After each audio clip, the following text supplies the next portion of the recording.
우선 여러분들 반갑습니다.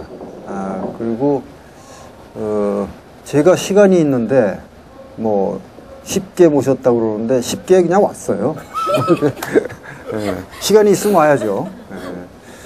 네. 우선 저는 준비해온 게 아무것도 없고 제 영화에 관해서 제 얘기를 조금 하고, 그리고 그 중요한 것은 여러분들이 정지영 감독한테 뭘 알고 싶은가, 이게 더 중요한 것 같아서 그 시간을 많이 가질게요. 아까 저 따로 앉은 자리에서 젊은 친구 하나가, 고등학생이 영화 감독 하고 싶은 친구가 하나 있더라고요.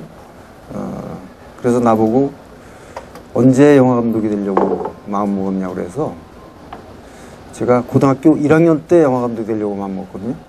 네. 물론 그 중간에 여러 경로 속에 다른 데로 빠질 염려도 있었지만은 다행히도 다른 데로 빠지는 거를 사회가 차단시켜 주더라고요.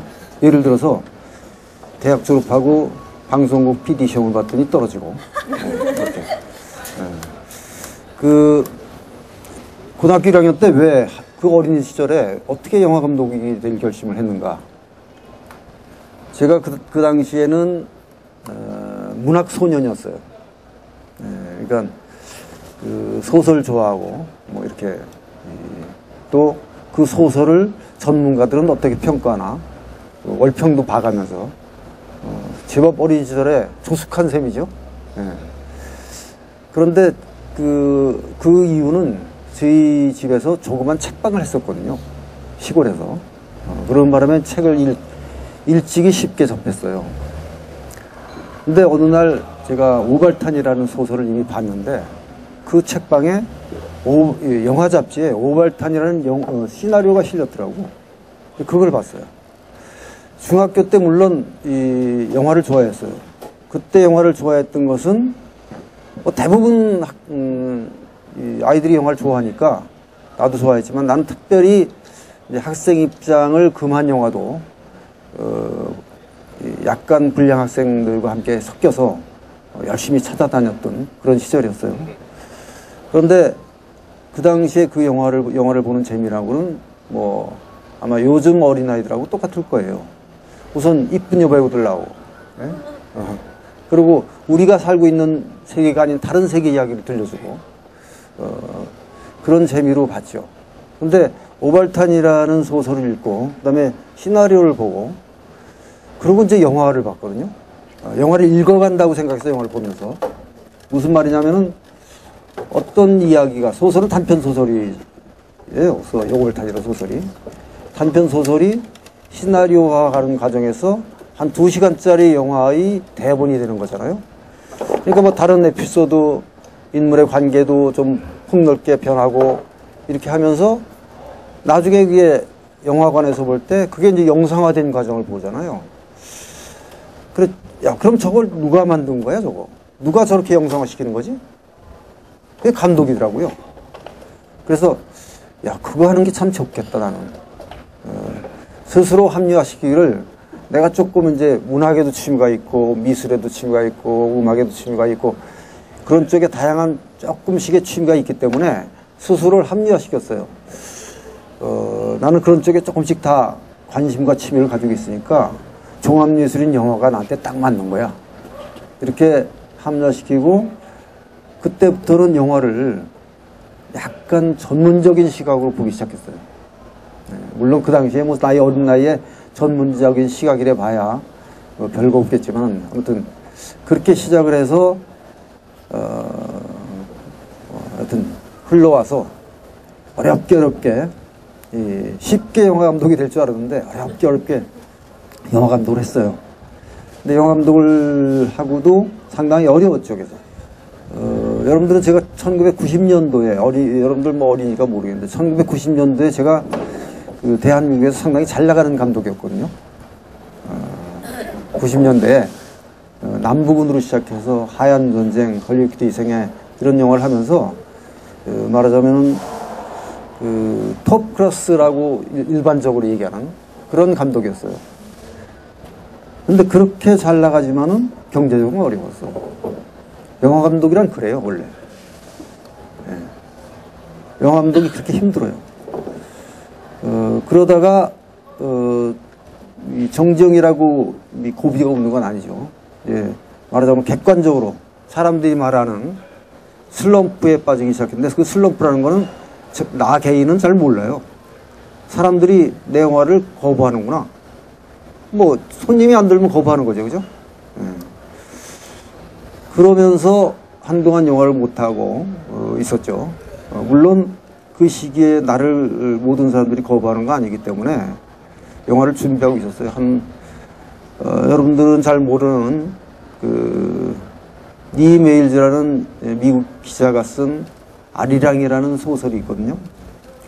그거는 한국의 젊은 독립운동가를 만나서 니 메일즈가 22회에 걸쳐서 인터뷰를 하고 그 젊은이의 짧은 생애를 쓴 거예요. 중국에서의 혁명 활동을 했던 그런 친구죠. 그 친구의 이야기를 이제 영화를 하려고 준비를 하는 기간이 8년이었어요. 8년 동안 아무것도 못하고 그것만 준비했죠.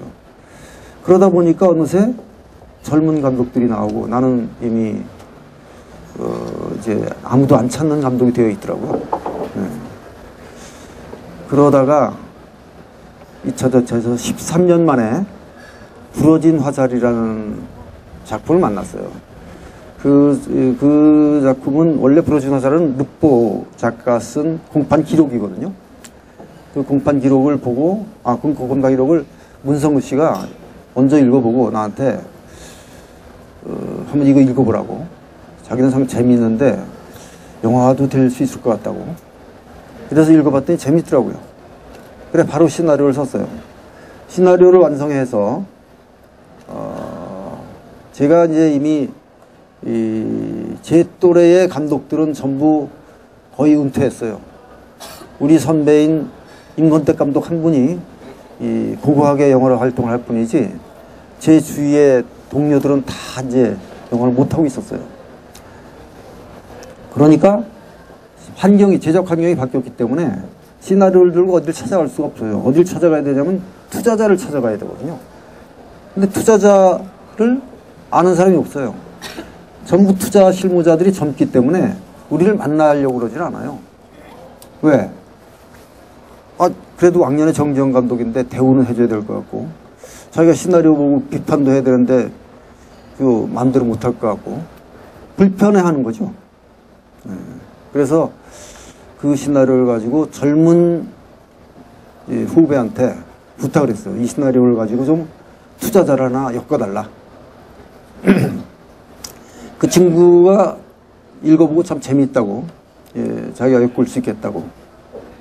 그래서 기다리라고. 그래서 기다렸더니 며칠 후에 전화가 왔더라고요. 만나자고. 만났는데 안 되겠다는 거예요. 왜 안 되냐?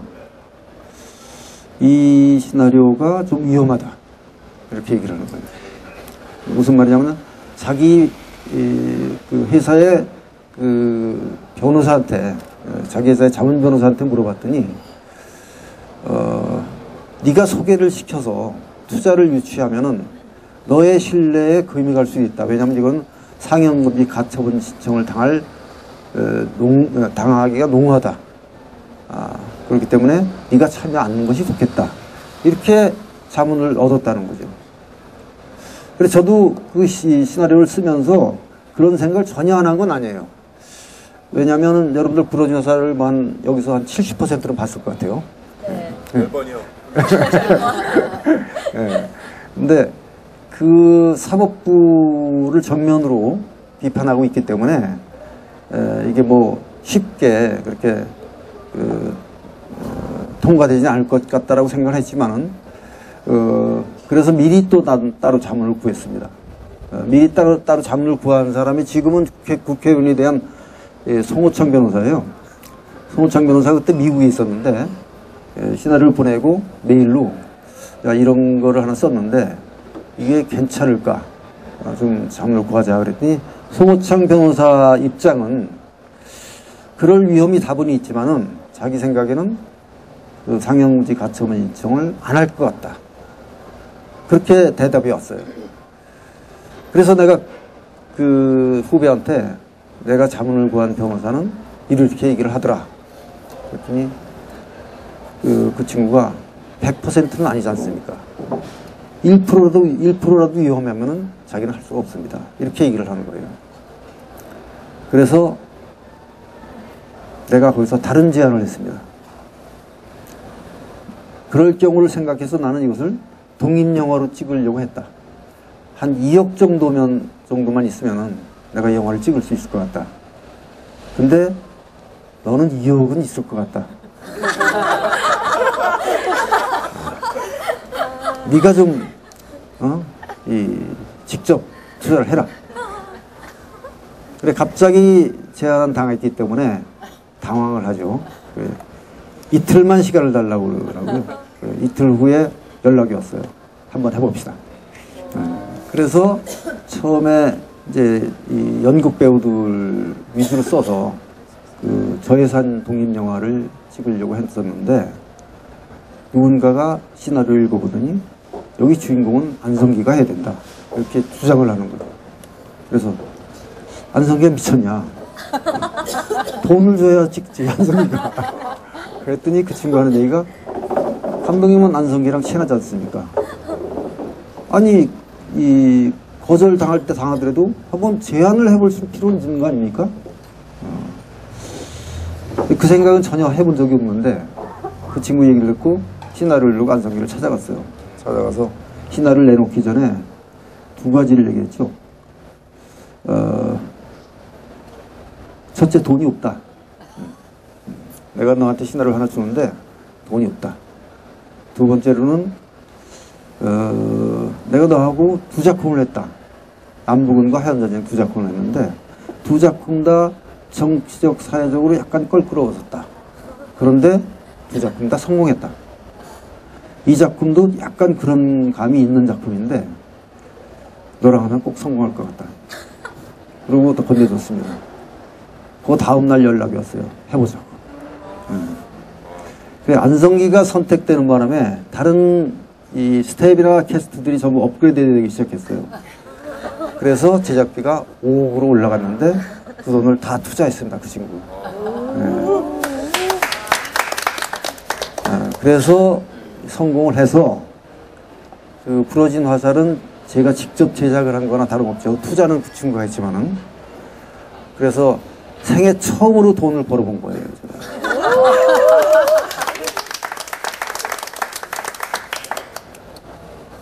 그래서 이제 여러분들의 질문을 지금부터 받겠습니다.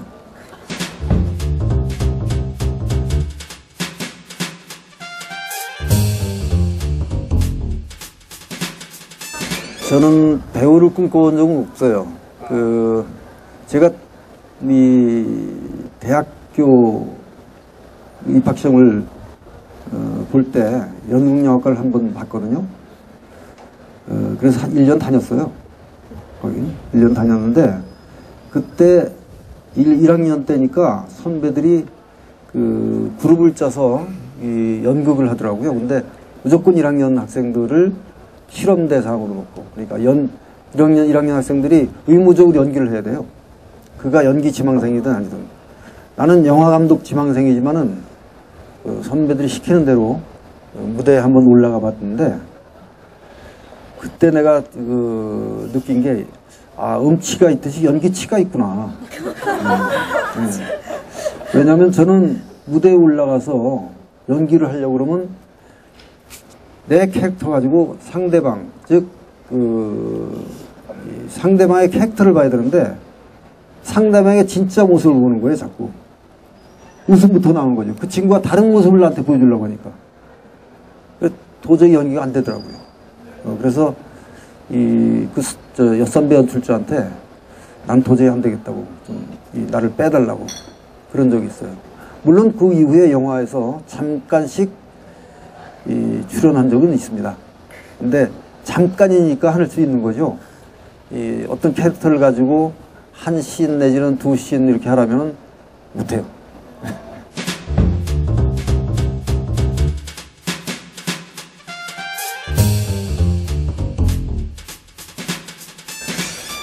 제가 부러진 화살을 찍고 나서, 상당히 이제 논란이 많았죠. 논란이 많을 때, 여기저기서 말이 많길래 감독이 한마디는 해줘야겠다는 생각 가지고, 언론에 편지를 하나 쓴 게 있어요. 그 편지 내용은 바로 지금 질문한 것에 대답이거든요.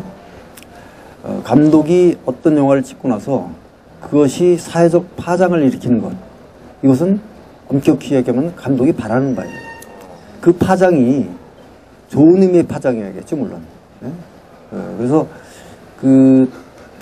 이 감독이 A라는 것을 얘기했을 때 그 파장을 통해서 A- 혹은 B, C, F, G까지 연결돼서 많은 사람들이 거기서 또 다른 발전적인 이야기를 하면 그것처럼 좋은 게 없는 거예요. 제가 그렇다고 해서 영화를 통해서 하는 사회적 발언이 무슨 나의 생각, 나의 메시지나 생각을 관객들한테 강요하고 싶어서가 아니고, 영화를 여러분들이 보셔서 알겠지만 저는 문제 제기를 할 뿐이죠. 항상 문제 제기를 하면은 그 문제 제기를 가지고 논란을 일으키는 것, 저는 그걸 바라고 있습니다. 네.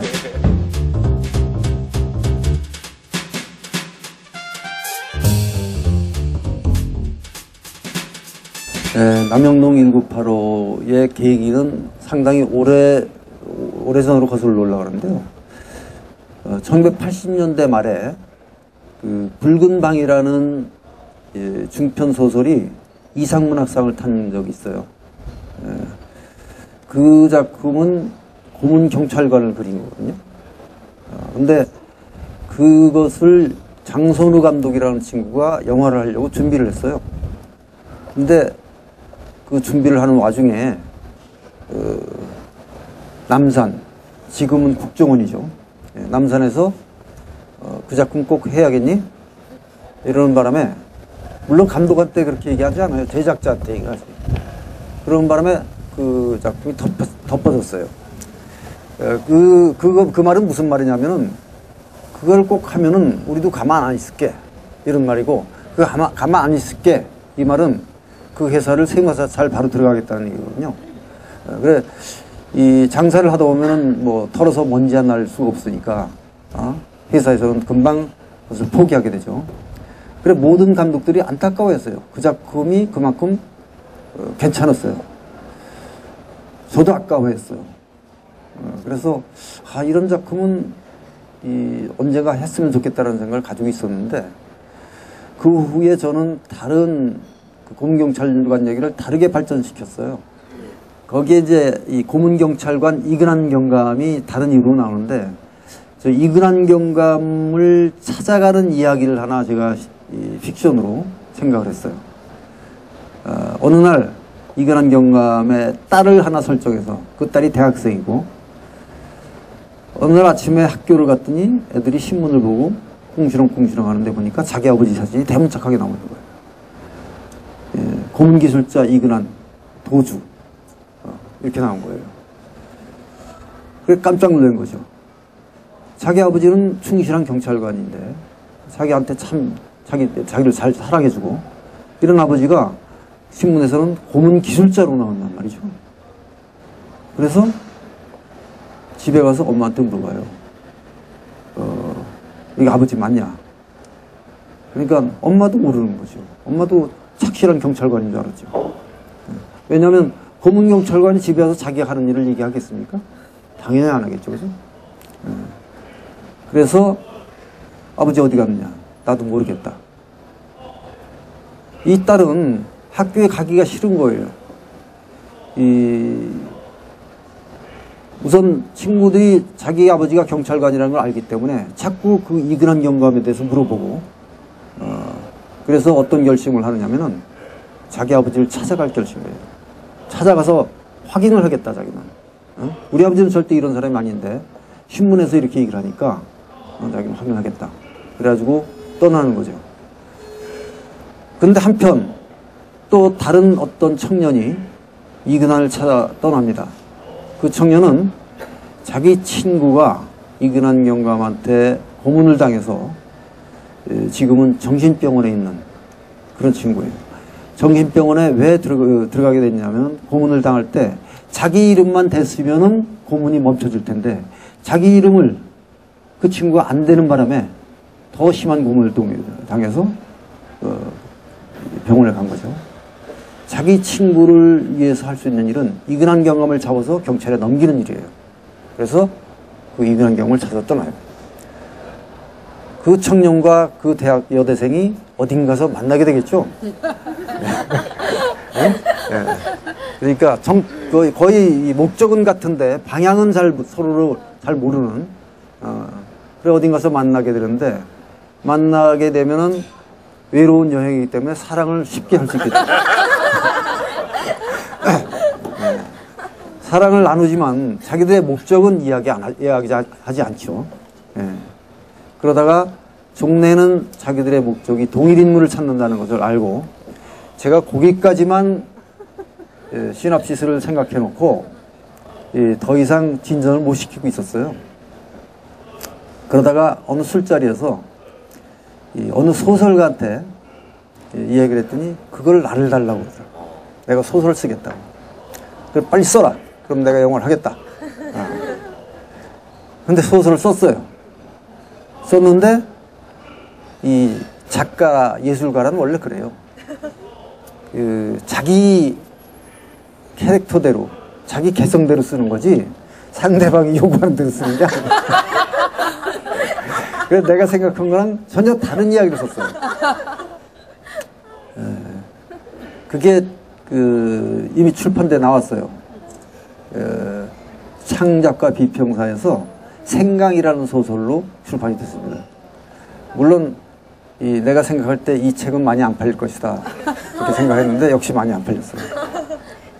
그런 와중에 부러진 화살을 만들었고 부러진 화살을 만들고 제가 아직 개봉을 앞두고 기자들을 만나서 홍보를 할 때 인터뷰를 하는 와중에 김근태 의원이 돌아가셨어요. 네? 그래서 저는 김근태 의원 장지에 가야 할 입장인데도 불구하고 뭐 입장이라는 게 아니고 가고 싶었는데도 불구하고 제가 기자 인터뷰가 잡혀 있었기 때문에 가까운 명동 미사 때 잠시 제가 가톨릭은 아니지만 가서 미사를 드리고 왔어요. 그게 뭔데 찜찜했었는데 김근태 의원이 쓴 남영동이라는 체험 수기를 읽게 됐어요. 그걸 읽고 나서 내가 지금껏 생각해왔던 고문 이야기 그냥 이걸로 하자. 그래서 그걸 원작으로 해서 이 남영동 1985라는 시나리오를 쓴 겁니다. 그래서 상당히 빨리 진전이 된 셈이죠.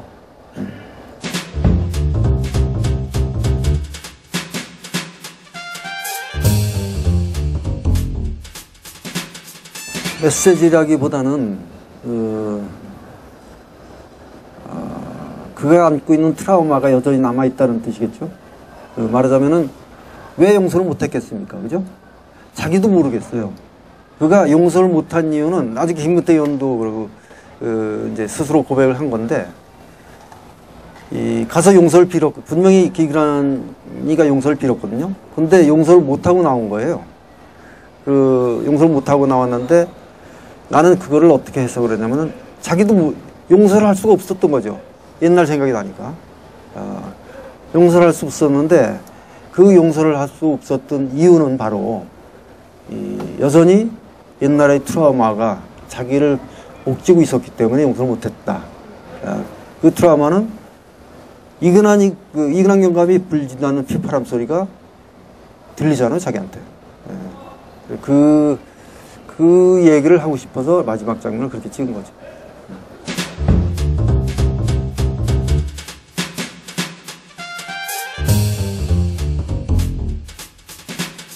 저보고 왜 이런 영화를 꼭 하느냐라고 물어요. 그러니까 부러진 화살, 남영동 1985. 별로 대중들이 안 좋아할 것 같은 그런 소재를 왜 찾아내냐. 그냥 제가 하고 싶어서 하는 거거든요. 그러니까 이 정정 감독 같은 사람은 상당히 힘든 사람이에요. 왜냐하면은 자기가 선택하는 소재나 테마는 대중들이 별로 좋아하지 않는데 그거를 재밌게 만들어야 되잖아요. 응? 그래야 그나마 조금 볼 거 아니에요. 그러니까 투자받기가 얼마나 힘들겠어요. 응? 영화 투자받기가. 응? 영화 투자받기도 힘들 뿐더러 대중들이 별로 좋아하지 않는 소재나 테마를 가지고 대중들을 설득해야 되는데 상당히 힘들잖아요. 그죠? 그러니까 이런 영화가 많이 안 나오는 이유가 따로 있는 게 아니고 그렇게 힘들기 때문에 안 나오는 거예요. 근데 저는 그런 영화를 좋아하거든요. 그런 영화 만들기 좋아하거든요. 그러니까 이게 무슨 사명감 이런 게 아니에요. 그런 거 하고 싶은 거예요. 그런 이야기를. 그런 두려움이 아니고 제대로 만난 거죠. 저는 신이 난 거죠. 그리고 이제 지금 제 생각에는 지금 시기가 바로 불행 화살 조금 전부터 계속 이 시기가 그런 영화들이 조금만 잘 만들면은 손님이 드는 시기예요. 무슨 말이냐면은 미국의 1980년대에 공포 영화가 상당히 그러니까 트렌드였거든요. 공포 영화 잘 됐어요. 잘 들었어요. 그거는 불안감 때문이었네요. 그 당시에 중산층의 불안감이 그런 것을 유도했어요. 지금 한국 사회의 불안감, 이 불안감이 뭐 정체를 캐기 시작하면 한이 없겠지만은 많은 사람들이 불안해요. 왠지. 그래서 테러더 라이브나 뭐 숨바꼭질이나 뭐 이런 것들이 사실은 조금 말도 안 되지만은 열심히 관객들이 재밌어 하는 거예요.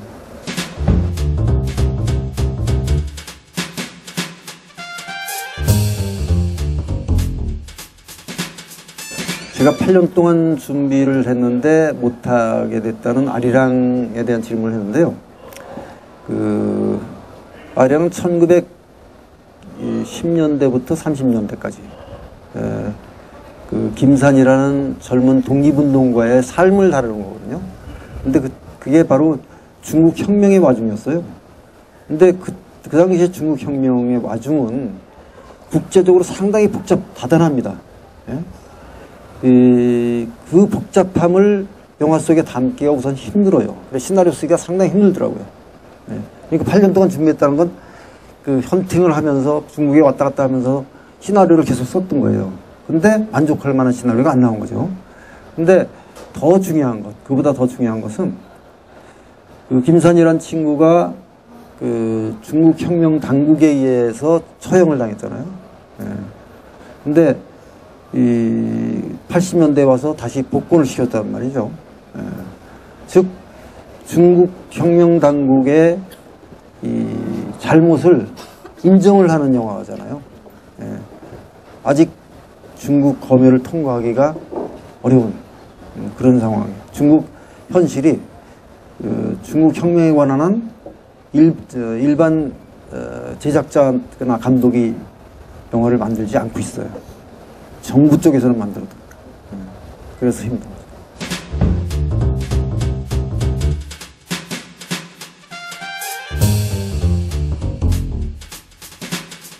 사람은 그 참 좋은 질문이에요. 사람들은 일을 하고 그 일에서 받는 스트레스를 푸는 시간이 필요하다. 이렇게 얘기를 하는데 저는 일하면서 스트레스 안 받습니다. 일이 재밌어요. 일이 전달해줘. 바이러스야, 스트레스 바이러스. 저는 일이 재밌어요. 시나리오를 쓰는 일이 재밌어요. 시나리오를 혼자 안 쓰거든요. 여러 명이 같이 쓰는데 이 시나리오를 쓰면서 짜내는 아이디어 그 시간도 재밌고 그러니까 스타일이 자기를 괴롭히는 감독이 있고 그렇지 않은 감독이 있어요. 저는 나를 괴롭히지 않아요. 즐겨요. 영화 촬영 현장도 즐기고 자기를 괴롭히는 감독 예를 들면 이창동 감독 같은 사람이에요. 자기를 괴롭히는 감독인데 제가 현장에 가서 한번 혼냈어요. 왜냐면 자기를 괴롭히는 거 괜찮아. 근데 자기를 괴롭히면서 남을 괴롭혀요. 제가 그 밀양이라는 영화를 찍는 현장에 갔었는데 나는 그런 촬영 현장을 처음 봤어요. 영화를 다 찍고 나서 한 쇼트를 찍고 나서 사람들 기다리잖아요. 감독이 컷! 오케이! 이걸 기다리잖아요, 전부. 그럼 다음 카트를 준비하는 건데 이 사람은 컷 소리도 크게 하고 다 찍고 나니까 이렇게 모니터 쪽을 가서 계속 돌려보더라고. 한 20분 돌려보는 것 같아요. 그러더니 됐다, 다음 카트 찍자. 이러면 그 다음에 조 감독이 가서 다음 카트 준비하는 거예요. 사람들은 20분 동안 감독이 무슨 말을 할까? 야, 저거 또 뭐가 잘못됐나? 그냥 초조하게 기다리다가 20분 기다리겠으면 오케이! 다음 카트! 이렇게 하면 좀 좋아요? 그냥 됐다, 다음 카트. 다음 거 찍는 거예요. 이창동 감독은 자기를 괴롭혀야 만드는 친구거든요. 왜 그러냐면 그 사람은 완벽주의자예요. 저는 완벽주의자가 아니에요. 영화라는 것이 많은 스텝, 혼자 만드는 게 아니잖아요. 연기자, 다양한 개성의 연기자, 다양한 개성의 스텝들이 모여서 만들어내는 거기 때문에 자기가 100% 만족할 수 있는 샷을 만들어낼 수는 도저히 없습니다. 물론 때로는 자기가 생각한 것보다 더 좋은 샷을 만날 때도 있죠. 근데 대부분 자기가 머릿속에 생각한 100%의 샷을 절대 건질 수 없어요. 그거를 건지려고 끊임없이 노력하는 게 이창동 감독이에요. 근데 저는 이 이상 안 나올 걸 하면 바로 오케이입니다. 저는. 그렇기 때문에 제 현장은 사람들은 나를 만나기 전에 영화인들은 상당히 불편할 거라고 생각을 해요. 근데 나를 만나고 나서는 너무 행복하다고 합니다.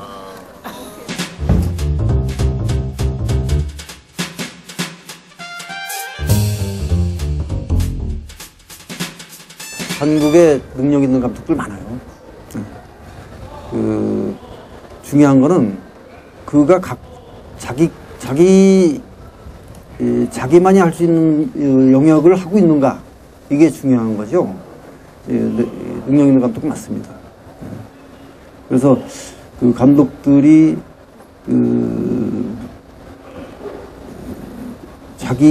그러니까 자기가 잘할 수 있는 것, 자기가 하고 싶은 것, 이런 걸 잘 찾아가는 감독, 이런 감독이 영리하고 또 오래가는 감독 같아요.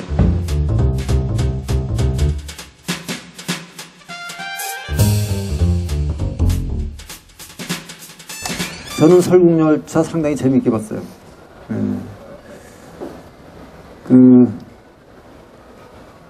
재미있게 본 이유는 우선 봉준호 감독이 생각하는 이 세계가 내가 생각하는 세계하고 똑같다는 것에 재미있었고, 그것을 해석하는 재미도 똑같다는 생각이 재미있었고, 그러니까 그런 재미를 쫓아가다 보니까 하나도 지루하지 않게 봤어요.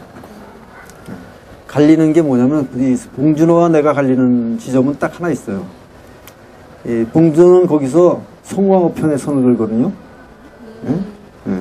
그러니까 봉준호와 내가 이 세계를 바라보는 눈이 똑같다는 것은 이 세계는 구제할 길이 없다는 거거든요, 지금.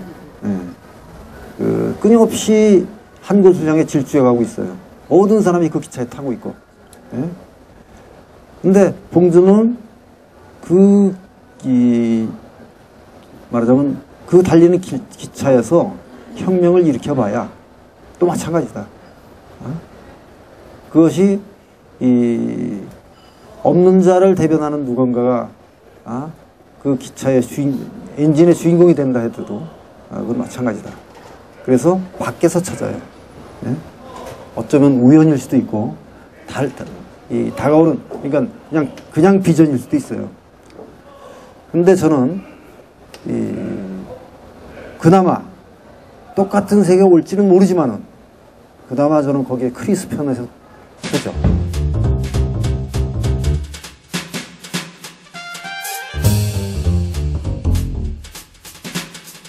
제가 아는 사람들이 너는 맨날 그런 영화밖에 못 만드냐 이렇게 얘기를 해서 다음 작품은 멜로 만들려고. 근데 저는 멜로를 만들어도 거기에 사회가 깔려요. 저는 그런 생각을 해요. 사랑이 20년 전에 사랑하고 지금 사랑하고 다르거든요. 우정도 마찬가지고, 예? 삶의 방식 자체가 달라요. 그래서 그 사이가 깔려야만 그 안에 멜로가 진정한 멜로라고 생각하지. 그래서 사이가 깔리지 않으면 전 멜로를 못 만들어요.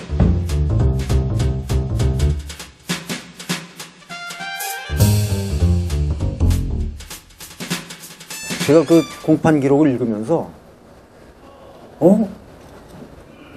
나는 그 사건을 그냥 어느 똘끼 있는 교수가 화가 나니까 이 판사를 활로 쐈구나. 그래서 감옥을 갔구나. 이렇게만 생각을 했어요. 단순히. 예? 그런데 그 공판 기록을 읽어보니까 그 영화에 나온 내용 그대로란 말이죠. 그래서 야, 이건 나뿐이 아니고 많은 사람들이 그렇게 생각할 텐데 이게 영화 나오면 많은 사람들이 재밌어 하겠다. 이런 생각으로 출발을 했어요.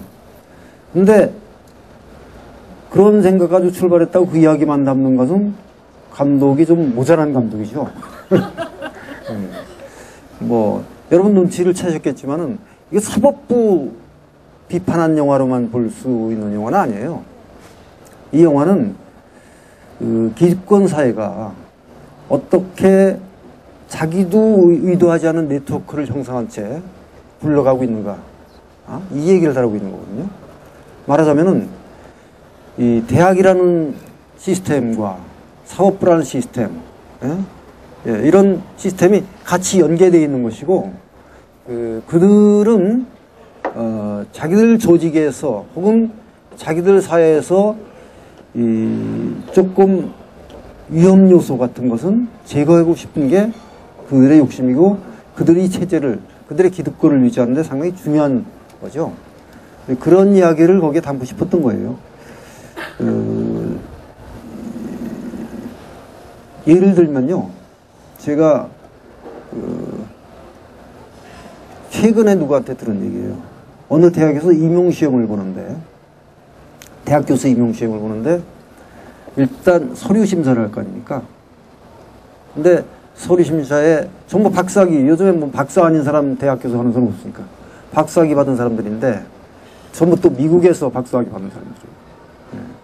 그러니까 거기서 일단 서류 심사 제외한 사람이 대학 시험을 검정고시를 통해서 대학 시험을 본 사람을 제외시켰다고 그러더래요. 그래. 그런 사람들 진짜 이 가난해서 그랬던 것 같은 열심히 공부해서 대학을 가고 나중에 결국 미국 가서 박사학위까지 보던 사람을 왜 서류 심사에 제외시키느냐 그렇군요. 이 사람은 보통 사람과는 다른 평범하지 않은 삶을 걸어온 사람이다. 저는 그 얘기를 듣고 쇼크 먹었습니다. 지금 바로 이 사회가, 오늘날의 사회가 이래요. 상당히 중요한 얘기예요, 그러면. 네? 그리고 옛날에는 개천에서 욕난다고 했거든요. 네. 그래서 촌놈이 출세한다고 그랬고. 근데 지금은 이 사회가 어느새 서서히 그렇게 돼가고 있지 않아요. 제가 지금부터 20년 전, 80년대 초반이니까 20년, 30년 전이네요. 네. 제가 영화를 하다가 방송 PD로 픽업을 당해갔거든요. MBC로. MBC에 들어갔더니 제일 많은 드라마 PD 중에서 제일 많은 사람이 서울대 출신이고, 그 다음에 고대 출신이에요. 고대연대 출신이에요. 나머지는 한두 명씩 있어요. 이제 서강대, 성대 뭐 이렇게. 그런데 거기서 내가 들어갔을 때, 내가 볼 때 드라마를 제일 잘 만드는 PD는 2명인데 둘 다 서울대, 고대연대 출신이 아니에요. 하나는 경희대 출신이고 하나는 서러벌예대 출신인 거예요. 네? 한 사람은 얼마 전에 자살한 김정호 PD고 한 사람은 지금은 전주영화제 집행위원장하는 고성만 PD. 그 두 사람이 그 당시에 내가 볼 땐 드라마를 제일 잘 만들었어요. 그 사람들은 공부를 못한 사람들 간단히 얘기하면, 그죠? 네. 경희대 나왔고 서울대 나왔으니까. 다른 사람들 시험 쳐서 PD 시험 열심히 공부해서 들어온 사람들이잖아요. 이게 무슨 말이냐면 제가 그때 그 문제를 지적을 했어요. 드라마 PD 시험을 영어 잘하고 상식 좋고 논문 잘 쓰는 놈을 뽑는 것은 이건 어폐가 있다. 왜 이렇게 뽑느냐? 다른 방송과 경쟁력에서 이기려면은 드라마 PD를 그렇게 뽑지 말아라. 이런 말을 누군가 나 말고 간부 중에도 할 것 같아요. 근데 안 되는 이유가 있어요. 지금까지 안 하잖아요. 지금 조금 바뀌었다는 얘기를 듣긴 했는데 안 되는 이유가 뭐겠습니까? 바로 스카이 대학의 기득권 유지예요. 그들이 항상 리드하고 싶은 거예요. 이런 사회는 위험한 사회입니다, 이거. 국민 각자의 개성을 찾아서 그가 무엇을 잘할 수 있고 무엇을 재밌어 하는지를 찾아주는 게 교육의 목적이 되어야 될 때, 그때 대한민국이 비로소 미래를 바라볼 수 있는 사회가 되는 거죠.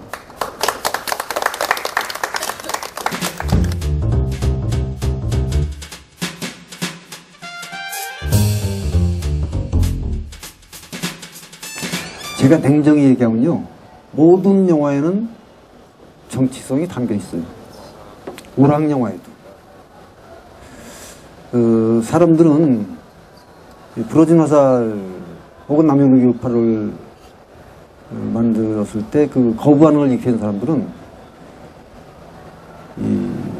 영화가 왜 이렇게 정치적이냐 이런 말을 하는데 정말 바보 같은 사람이에요. 여러분들 오락 영화를 봐도 다 정치성이 담겨 있어요. 감독이 정치성을 담기지 않으려고 해도 그 감독의 정치적 색깔이 거기에 담겨지는 겁니다. 내가 지금 얘기하는 정치라는 것은 폭이 넓은 의미죠. 넓은 의미의 정치죠. 그래서 그 영화라는 것은 어느 정도 감독의 무의식이 자기가 오락 영화를 만들 때 감독의 무의식이 담겨지기 때문에 거기서 우리는 정치적 함의를 얼마든지 읽어낼 수 있거든요. 다만 그것이 조금 더 소재면에서 정치적 분위기를 띠고 있느냐 아니냐 이 차이로 그 영화는 정치적이다 아니다 이렇게 구분하는 것은 무의미한 거죠. 영화를 오락 영화나 혹은 순수한 사랑 이야기를 담는 것이 영화여야지 정치적인 얘기를 다루는 것은 영화로서 온당치 않다라고 생각하는 사람들은 오락 영화나 사랑 이야기에 조금 더 머리를 써서 분석을 해보면 거기에 정치성이 담겨 있다는 것을 느끼게 될 거예요. 제가 흔히 예를 드는 게 이제 써니 같은 영화인데, 써니는 이 여자들이 남자들을 이기는 영화죠, 그죠? 예? 얼핏 여자들이 남자를 이기는 영화예요. 근데 거기에 함유되어 있는 정치성은 어떤 거냐면은 여자들이 이기는데 뭘로 이깁니까? 돈으로 이겨요. 네? 돈으로 이기잖아요, 그죠? 즉 돈이면 다 된다 라는 지극히 보수적인 정치성을 담고 있죠. 네? 그런 것들을 사람들이 그냥 모르고 나가는 것 같지만은 다 그 사람의 가슴 저 밑바닥에 담겨지는 거예요. 네? 6개월이 될지 몇 년이 될지 모르겠지만 언젠가는 꼭 최근의 정치 상황에 대해서 꼭 영화를 만들어 주셨으면 하는 개인적인 부탁을. 제목은 뭐예요? 촛불이요? 촛불 뭐야 하고 뒤에 뭐가 아니 누군가가 그렇게 얘기를 했대요. 이명박 정권 내년이 정주영 감독에게 너무 많은 소재를 준 것 같아요.